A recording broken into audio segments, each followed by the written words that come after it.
এই ভোরে সবাই যখন ঘুমোচ্ছে তখন গোপাল মাঠে লাঙল চালাচ্ছে। গরু টেনে নিয়ে যাচ্ছে লাঙল, আর তার কপালে ঘাম ঝরছে। পরিশ্রম ছাড়া ভাগ্য বদলাবে না। যত কষ্টই হোক, কাজ করে যেতেই হবে।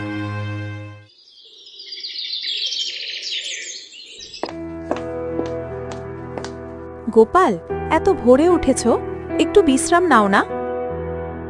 না গো, বিশ্রাম করলে পেট ভরবে না। খেটে খেতে হয় আমাদের। আহা গোপাল, সারাদিন মাটি ঘুরে কি পাবে?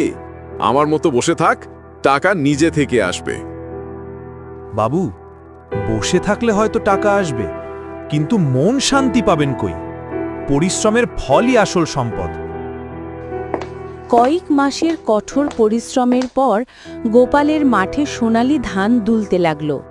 সবাই অবাক হয়ে দেখল গোপালের ঘর ভরে গেছে শস্যে। দেখো গো গোপাল, তোমার কষ্ট আজ সার্থক হয়েছে।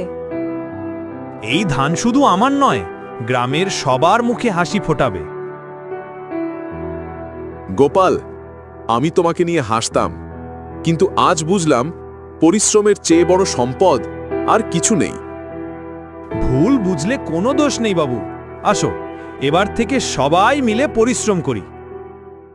এইভাবে গ্রামের সবাই বুঝল যে যত পরিশ্রম করে সে ততই সুখ পায়।